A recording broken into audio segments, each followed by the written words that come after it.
Hello, everyone. Welcome. Thanks for coming.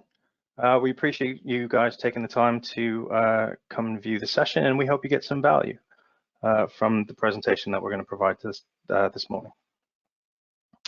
A few quick housekeeping items. This session is going to be recorded and uploaded onto our YouTube channel. If there are any questions that you have during the presentation, if you could post these in the questions tab. Gemma Stewart's going to be collating these, and we'll look to get through as many as we can in the Q&A section following the end of the presentation. Now, this is part of a series of webinars that we're running, so you'll be receiving a survey at the end, and it would be great if you could respond so we can capture your feedback, and that'll help us to improve and direct the content of the series going forward. My name is Dan Menick. I'm the go-to-market lead for the data platforms and engineering community within Agile. Just give you an overview of the agenda. So I'm going to give a quick overview of Agile as an organization.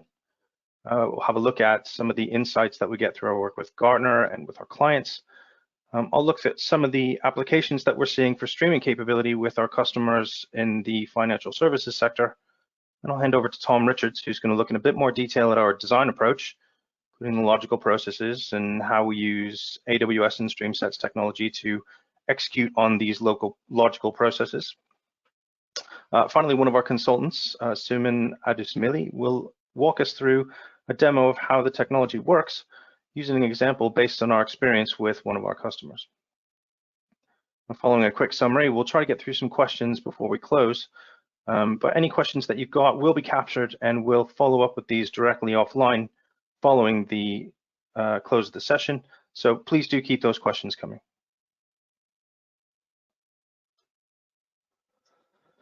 So first, I'd like to introduce you to Agile, give you a sense of who we are as an organization. Now, our mission is to reinvent digital consulting for our clients. We do this through business agility, intelligent disruptive technology, and proven customer value. What does this mean to us? We focus on the enablement of our clients' people and process, embedding agile methodologies and targeted application of data in order to increase the speed and accuracy of their decision-making capabilities, and by extension, the business's operational effectiveness and profitability. Our business partnerships with top-right leaders and visionaries, as well as our own insight and experience, allows us to more effectively identify opportunities presented by emerging technologies and to target appropriate use cases and applications for those technologies, finding the right job for the right tool. And we develop and maintain a focus on a clear business case throughout all of our engagements with measurable and demonstrable benefits, making sure we keep our feet on the ground. Now, our service offering and delivery structure is based on specialization through the data lifecycle. We break this down into three focus areas. Our data strategy, governance, and advisory community focuses on strategy, development, and planning, building data governance and data security frameworks, and setting up architecture and infrastructure design, creating the foundations for success in building data management capability within an organization. Our data platforms and engineering community builds on that foundation and introduces operational components within the lifecycle, such as designing and creating data repositories, connecting to business systems and building integration pipelines, and configuring these components into data platforms. We look to expand the type and format of data available to capture, and then we consolidate and bring structure to that data. And finally, our visualization, analytics, and insight community leverages the operational framework and designs processes that develop insight from data, produces multiple channels to push that data out into the business. This is done through visualization and business intelligence initiatives, using analytics and advanced analytics techniques, often with a customer focus. And then they look to distribute that data down through the business and out to customers and third parties where appropriate. We also have multiple ways of working with our clients. These include flexible service and delivery models that suit our clients' requirements. From rapid project engagements to longer-term program delivery, down to fully managed service deployments. How does this translate into engagements with our customers? Well, as you can see, we cover the full spectrum of the data lifecycle with a broad range of clients across multiple industry sectors, including public sector, financial services, manufacturing, retail, and travel and tourism, among others. We've provided solutions and delivered engagements for organizations of varying size, from medium to larger enterprise companies, and increasingly we're speaking to smaller organizations as we help them develop their data management strategy and build their capabilities. We've also worked with many of our clients from early in the life cycle on initial engagements, extending and building on those engagements and progressing through subsequent stages. So what I'd like to do now is give you a bit of a high-level view as to how we use our industry relationships to work with our customers. Leveraging the insight we get from our partnership with Gartner, we get early access to industry trends that we use to help our customers develop their data management roadmaps.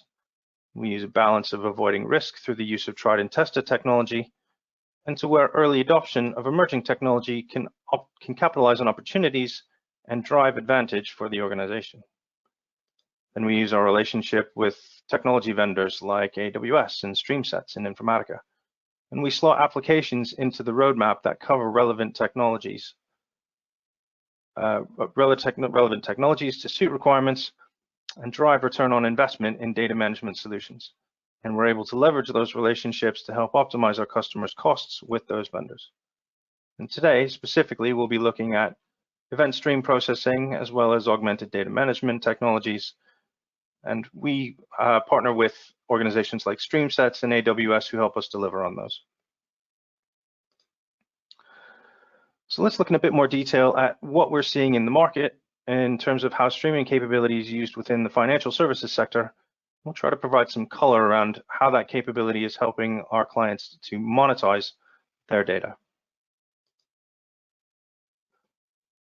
Now, customer focus is certainly at the forefront of how streaming technology is being applied with our clients.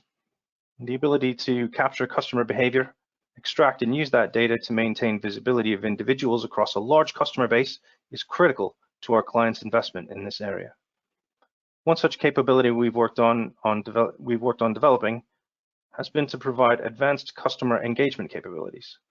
Augmented customer service can deliver both relevant and timely touch points with customers through their engagement with their bank to supply information or even highlight offers that will provide value and convenience when executed at the individual level in real time. Initiatives that enhance experience through proactive engagement with customers make their journey with their bank a more positive experience. And finally, risk prevention is another area where we see organizations realizing value from streaming capability. The ability to monitor, identify, and classify transactions and identify anomalies in market or customer behavior or changes to a customer's profile that can highlight risk or issues as they occur enhance an organization's ability to react to those risks or issues. And this can be done at transactional level, can also be done to identify trends across millions of transactions as they develop. And the capability to automate responses to individual transactions can support avoidance of risk through the blocking or flagging of certain transactions. And we've also used this capability to support regulatory compliance specific to fraud prevention at the customer level. At the macro level, trends that could feed into existential risk can also be identified as early as possible, allowing organizations to deal with patterns of events immediately, and ideally before they present as an existential risk. Now let's look in a little bit more detail at our design approach in relation to customer focus use cases and what streaming capability can allow us to do. Now, events that occur across the digital estate can provide detailed view of all customer touchpoints and interactions.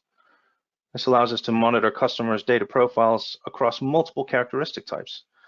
The financial event data allows us to monitor behavior, touchpoints, product and value attributes. Customer web, mobile portal, and branch events allow us to capture profile data, touchpoint data, customer journeys, as well as customer communication, preference, and history. These and other metadata also feed into demographic and behavioral analysis, and monitoring these events in real time through streaming technology brings the capability to capture this data against individuals and provides opportunities to automate identification and reaction to those events against that individual customer. Building connections to multiple channels across the digital estate can provide access to data around all customer touchpoints and interaction events as they occur at scale across the entire customer base. Now, linking to distributed data repositories can also support rapid access to reference and business rule data that allows for downstream classification and reaction processing that can be applied to the streaming data while in flight. So with all the relevant data in place in stream, this allows us to pick up relevant events, classify them in flight as we capture them through the embedded coded logic within the stream process itself.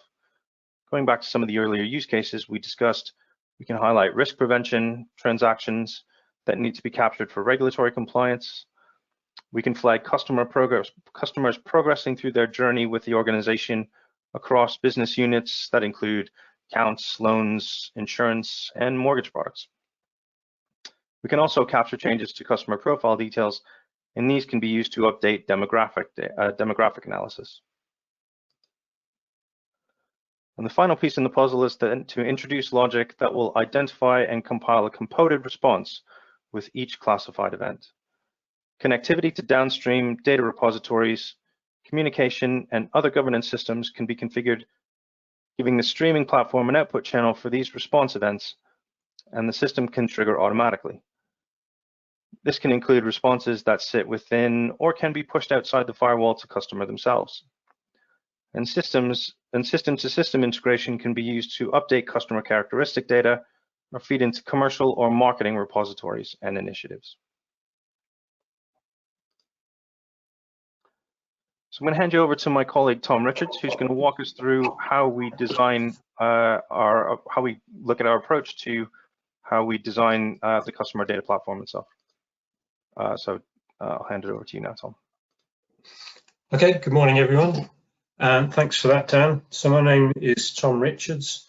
I'm a cloud solution architect specializing in AWS. And in this section, I'm going to outline how we apply our expertise in AWS to the underlying technology and architectures in order to target the business goals that Dan was talking about just now and achieve the outcomes that we're looking for. So broadly speaking, if we look at the business level architecture, if you like, to start with, we have effectively 4 stages in the end-to-end processing of the real-time events. We have capturing and the capturing events. So the events can be, or the streams of data can be from many different sources. So potentially customer data, so bank transactions, data streams from mobile phones, such as where the customer is at any particular time, their activity on social media, also third-party data sets such as loyalty schemes, credit bureaus such as Experian, and also feeds from places such as Google Analytics about their web usage. And then customer analytics at the bottom is kind of streams where from other parallel processes where we may have been through an end-to-end activity and then spawned an action which effectively has created a new event that's coming back around again for a different purpose. So capture is obviously where we get the actual information itself. Analyze is where we set up rules, analysis, and potentially artificial intelligence to pick out of the arriving data streams the different patterns that we're looking for. So these can be also time-based, so we can look at what's immediately happening, but we can also look back through time, either a short amount of time for a sudden activity, or look back a little bit further for other trends. We can also merge in with other data sets to consolidate at that stage and combine those data sets to give us the analysis we're looking for. Decision is obviously where we want to make a decision, an automated decision ideally. So we've used the analysis to identify conditions and classify data, as Dan was saying. Now we want to make a decision on those. And we could either have a fully automated decision, which gives us the fastest possible path to getting the outcome that we're interested in. But if we also want to take a decision effectively to flag up an event to a human user, we can also do that for a higher level non-automated decision. We can also bring in AI into place in that decision-making process to help to learn about different conditions and identify and process actions that we may not have predicted beforehand. And then action is obviously where we actually want to have a mechanism in place where we get the outcome that we're looking for in our business process. And again, we want that to be automatic in order to be able to make full use of the real-time capabilities. Obviously, the actual target outcome can take a number of forms, and obviously we want our architecture to be able to fire off those outcomes in all of those different forms. So the key takeaways from all of this is obviously that with real-time processing, we want to have the shortest time possible between an event occurring in the real world and the most appropriate outcome being actioned to get us the business outcome that we want. In more traditional systems, typically those that are based on batch processing, each step on an end-to-end process could take hours or days to complete. The next slide I'm going to put up is looking at the streaming data platform that we can realize on AWS and the technologies that we're using to do that. So on the left-hand side, we have the capture area where we can use established third-party technologies such as Kafka, which on the AWS platform is its own service. Also, Amazon serves up Amazon Kinesis as a family of capabilities and technologies. We can also make calls out to other systems through gateway, through APIs. There's messaging queues and topics. We can also harness Internet of Things to get streams of data from devices, and there's third-party data from software as a service through AppFlow. For analysis, we have Kinesis analysis. Analytics, we have Amazon Elasticsearch. And for decisions, we can use AI or Amazon machine learning. We can have Lambda functions, for example, which are discrete pieces of code that allow us to take decisions. And then because we're operating on the whole Amazon service stack, we can leverage a whole host of services that allow us to actually output an action. We can activate other Lambda functions. We can put messages on other queues and topics. We can send out emails, for example, and we can use AI again to potentially send round other events round to the beginning. And there's also things like the API gateway we could have over here as well to make an API call to another system. So in terms of the demo that we're looking at today, we're looking at a run on the bank scenario, which is effectively where we look across different accounts and we monitor them all in real time. And we look out for simultaneous significant withdrawals across all accounts, where we can detect a run. We send an alert email, and then this is our demo example where we're looking at transactions within accounts, but we could have a run on anything else other than just bank accounts, such as funds and so on. So the technologies that we're actually going to use out of the palette that I showed earlier, and incidentally, this is not an exhaustive palette, this is just a selection. We're going to pick out the use of Kafka streams, Kinesis data streams, Kinesis analytics, Lambda functions, queues, topics, and simple email service. So if you have any questions, I'll be happy to answer them at the end of the webinar. But now I'm going to hand over to my colleague Suman, who will take you through our demo for today. Thank you, Suman. Over to you.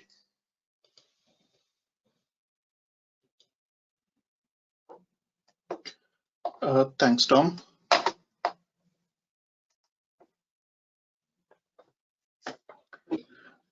Thanks, Tom. Hi, everyone. Thanks for joining us today for this demo.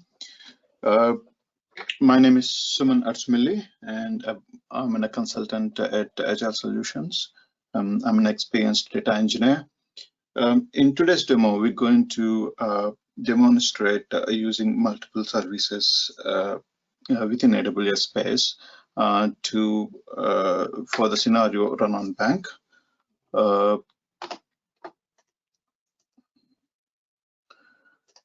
Okay, for this scenario, because for demo purposes, we have generated customer transactions using a Python program, and these transactions are fed into the system to do what we want to create a scenario of run on bank. At first stage, we are capturing this data using technologies like Kafka as well as data streams within AWS space. And at second stage, we're going to analyze this data using Kinesis data analytics. Further, using Lambda, we're going to take a call whether that particular scenario is attained or not. And finally, we're going to use SNS service within AWS to send the email notification. I'm going to detail for each of these sections. I'm going to explain how we have implemented technically of these parts. Starting with the actual transaction generation of customer transactions. We used a Python program. Again, it's for demo purposes. We want to have these generated data. So we have a simple Python program. Okay, this one is generates customer transactions based on base customer data. So we have picked up a random generated customer data of 10,000 customers and have assigned some random sort codes and random account IDs. And further with the script, we're generating some random transaction amount with different types of transactions as part of this program. Just to give you the frequency of the generation of these transactions. At this point of time, we are generating around 100 transactions every 30 seconds. So that's the frequency we are generating. Again, it may not be real world scenario. It may not meet the actual real world scenario. However, as for the demo, we have picked up this particular frequency. Further on, so this Python program also uses Python SDK, which works as Kafka producer and feeds the data into Kafka system. So within AWS, the Kafka service is provided by AWS in the form of MSK, which is managed service by AWS. So we're going to look at MSK in the first instance. Okay, this is AWS MSK, managed service for Kafka. And just to show you the glimpse of how the data is getting fed into MSK. Again, this is quite technical, but if you can see, the data is fed into MSK continuously, and we have 3 brokers, so which runs parallelly and picking up these messages and managing them and feeding it within Kafka system. AWS does not support any GUI to see actual data itself. So we have a third-party tool called AKHU to give you a sense of what the data looks like. So the topic that we are loading the data is called customer transaction topic.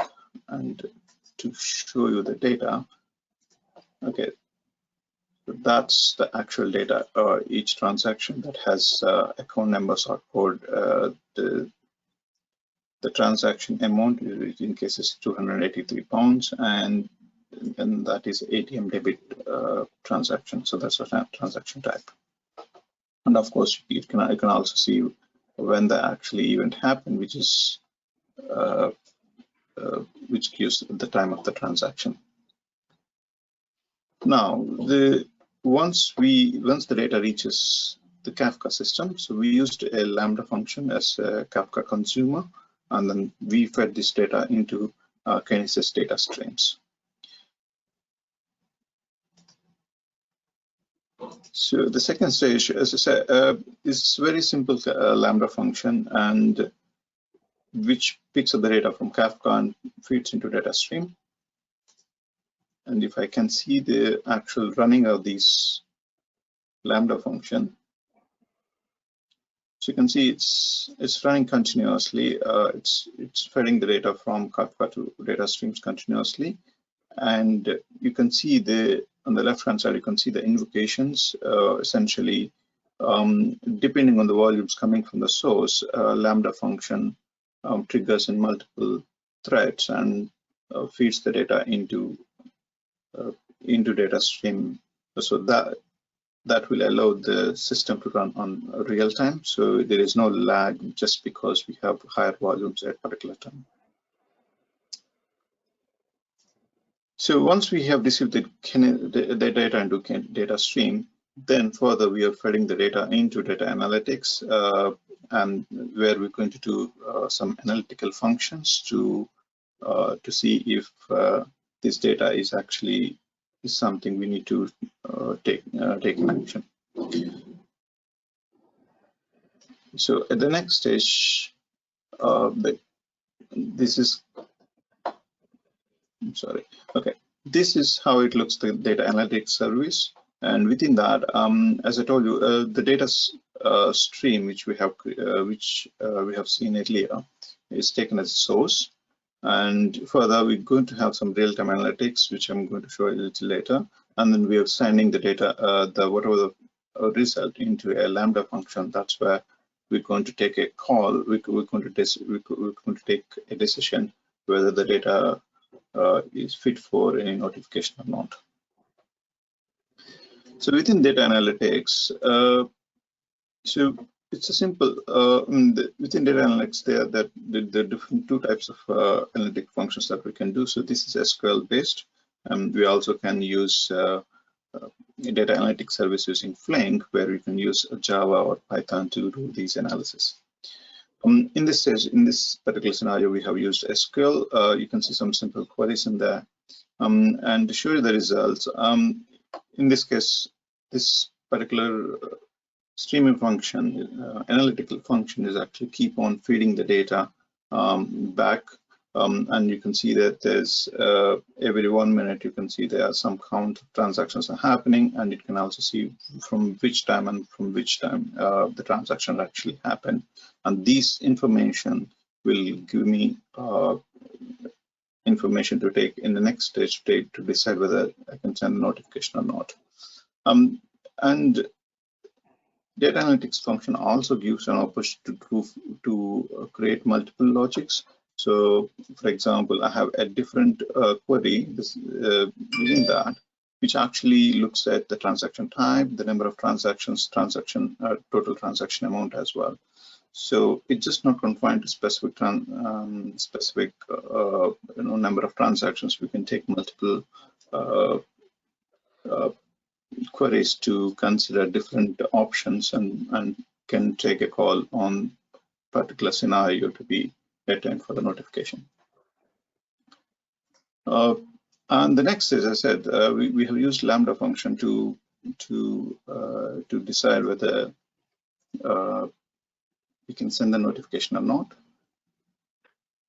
As you can see, this is again, I'm not going to explain in detail of what the code is doing, but on the high level, it's going to take a decision whether if the number of transactions are over 150, then it is sending an alert that the ATM withdrawals actually happened beyond 150 within last 30 seconds. So then you might need to take action on it. So that's we're going to take, and then the final bit is we are using Imagine SMS service, which to send email notification. So that's the simple notification service is enabled AWS, and which is configured for this case to send mail to this particular address, which is my business address. So just to give an example, so that's how the notification looks in this particular demo. Again, this can be quite customized depending on the scenario and how better it can show to the customer. So these are the different services within AWS that we use for that to demonstrate this particular scenario. However, these are not confined. We can use technologies like AI and to understand behavior of the customer and create a case for the notifications.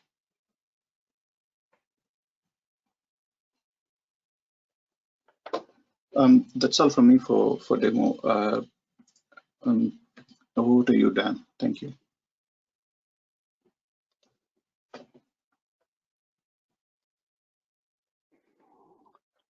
All right, thanks, Simon. Right, so just give a brief summary of what we've seen so far. So we've looked at what we're seeing in the market with our clients around how streaming technology is impacting on their ability to deliver value and security for their customers, while driving commercial returns on their investment in that streaming, in the streaming platform. We've dug a little bit into how we're working with our clients to produce an approach and what our design looks like, both in terms of the business logic approach, as well as the supporting technology that the types of supporting technologies that we're using to execute on building and applying that streaming capability. Now, finally, we looked at in the demo, we looked at how we've used this approach and how it's been put into practice in this example through the lens of an existential risk identification scenario. We focus on how we capture the transaction events and we funnel these into our streaming platform. We look at how we're applying analysis on these events. In this scenario, we're looking at counting the numbers of events over periods of time, and then bringing in business logic and rules into the stream specific to how we're applying thresholds on the maximum number of transactions that you ought to see within a 30-second period. We're applying that business logic and making that decision, and that's being used to apply decision logic in order to finally trigger some action. In this case, we looked at an example where we were firing an email once the rules had been breached, and once we crossed over the threshold over the maximum number of transactions that were allowed in that 30-second period. You can see how all this is done in flight. So as the transactions are counted, when we reach the end of the 30-second period, the count is applied to the threshold, and that threshold triggers the email instantly as soon as that happens in real time. Now, you could imagine, I mean, this approach we've looked at the run on the bank or the run on the fund scenario, right? But you could easily imagine how this approach could cover off some of the other use cases we discussed earlier. You know, looking at customer experience management use cases. You know, linking into web data, you could capture when a customer has logged onto the customer portal, and then you can supply data into the stream about that customer, about their previous interactions or their communication history, and perhaps you recognize that they've just completed initial stages on exploring mortgage products, and then you can reach out to the ad server that's publishing the banners on their website and publish ads on there related to some of your mortgage products that are relevant to that particular customer. or you could flag it to an SMS system to send them a text to let them know that the next stages in completing their mortgage application can be completed through a link that you provide to them that takes them to the relevant part of the portal for them to access. And there's lots of ways that the capture, analyze, decision, and action approach can you can leverage that to deliver on lots of these use cases that we discussed earlier.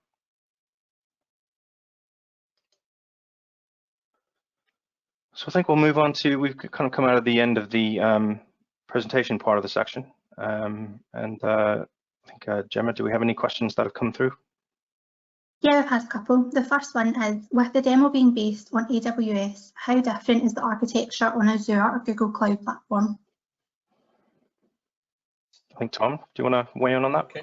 Yeah, so obviously what we do as a business is cloud agnostic.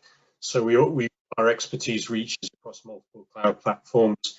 So although this particular webinar is focused on AWS, obviously we would be able to apply our expertise on the other cloud platforms as well. So particularly Azure has a rich range of services that are equivalent to AWS for handling streaming data in a similar way to what we've presented today. So that wouldn't be a problem. Thank you. Next question is, are there any use cases for this technology within a regulatory setting? I'll jump in on this one. Yeah, we have a number of use cases that we've implemented as part of platforms with a few of our customers around regulatory compliance. One example is where we're picking up foreign transactions, and there's a compliance procedure that we've applied on that, where the regulators have stipulated that foreign transactions need to be notified through to individual customers in order to, I mean, it's a fraud prevention technique, and that's one use case for that where we're actively doing that with our customers, and we're using technologies such as we looked at in AWS, but also we worked with our partners at StreamSets to implement that logic on site on one of our large financial services customers. And that's one of many, right? There are a lot of regulations where communication to end users or customers is required under certain circumstances. And any of those types of regulations built into a streaming platform allow you to comply with those in near real time. Thanks. Next, is this viable for an SME, and what are the minimum volumes of data that make this viable? Okay, so I can take that one as well. So effectively, from a technical point of view, there's no minimum volume of data that's required. And in fact, the fact that we're using flexible on-demand cloud resources means that we can take a low-cost, low-risk approach to building out any kind of streaming data, real-time streaming data capability. You know, it particularly suits itself to things like feasibility studies, which we're able to help our customers with as well. But obviously, from a business point of view, it would vary on a case-by-case basis how much data was actually required for a meaningful outcome. So, you know, at one end of the spectrum, at the lowest end of the spectrum, you might be looking out for a single event on a single account. You know, somebody's gone overdrawn or whatever, and you want to flag that up to that particular person while it only really needs one event. But obviously, the upper end of the scale is, again, using the cloud platform capabilities and some of the serverless technologies that we tend to favor, means that you can automatically scale up to practically any throughput that you want to have a look at. So I hope that answers that question. Thank you. The final question we have is, do you think that all financial services companies, i.e. pensions, will adopt this technology at some point? I'll weigh in on this one. I think that not only would you see this across all financial services different types of businesses, but anyone who's got high volume transactional information, or that they can tap into, will be able to find value in this type of technology. I mean, certainly from an insurance perspective, you could see how increasing the number and the quality of customer touch points could have great benefit, both commercially and in terms of again, kind of compliance and fraud prevention, for example. Within financial services, we see it being used against customers, and there's such a wealth of data available to within the financial services that we're able to tap into, that there's a lot of information that we can use to help increase the quality of the customer experience, as well as providing the security features that you get from fraud prevention and regulatory compliance. But yeah, absolutely. In every single scenario, for different kinds of funds who look at volumes and transactions, in terms of doing analysis on investment decisions or automation, of their trading, there's a huge number of use cases that are available to this type of technology.